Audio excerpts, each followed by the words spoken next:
The conversation, which reportedly covered a broad range of geopolitical issues including Iran and the wider Middle East, provided a glimpse into the current state of informal diplomacy between the Kremlin and Washington. Trump, according to Yushakov, reiterated his desire to see a swift end to hostilities in Ukraine, a position he has expressed frequently, both during his campaign and since taking office.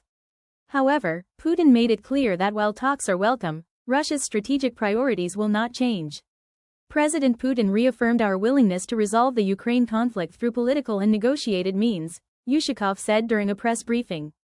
At the same time, he was unequivocal in stating that Russia will pursue the objectives it has laid out from the beginning of the military operation. The Kremlin aide noted that Putin updated Trump on the implementation of recent agreements between Russia and Ukraine, including a deal involving the exchange of prisoners of war and the repatriation of fallen soldiers. The Russian leader also said Moscow remains open to continued dialogue with Kyiv, though no specific new negotiation efforts were announced.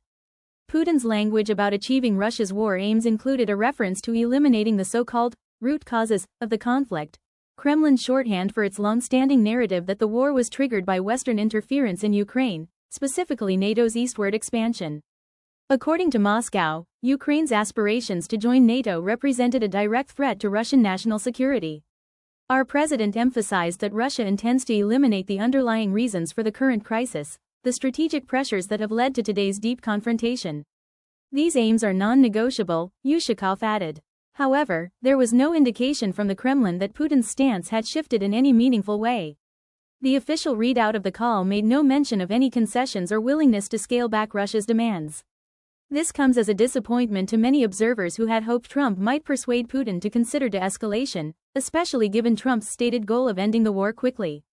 Trump has frequently voiced frustration over the ongoing stalemate and the lack of progress toward peace, but his past public comments have occasionally echoed elements of Moscow's perspective, particularly regarding NATO's relationship with Ukraine.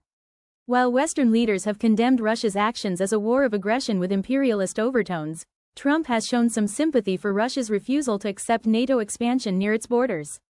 Notably, the two leaders did not discuss the recent U.S. decision to pause certain shipments of military aid to Ukraine, an issue that has raised concern among Kyiv's allies and could impact the balance of power on the battlefield. The phone call also touched on developments in Iran, where tensions have been escalating in recent weeks.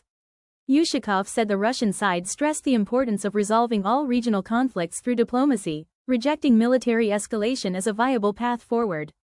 This comes in the wake of the controversial U.S. airstrikes last month, ordered by Trump, that targeted 3 Iranian nuclear facilities. The move drew sharp condemnation from Moscow, which called the strikes unprovoked, illegal, and a dangerous step toward broader regional instability. In summary, while the Putin-Trump phone call covered several pressing global issues, it did little to alter the status quo.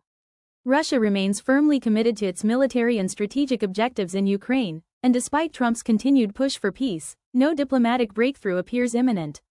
The call underscores the complexity of current global tensions, where even personal diplomacy between leaders fails to bridge the widening gaps between strategic visions.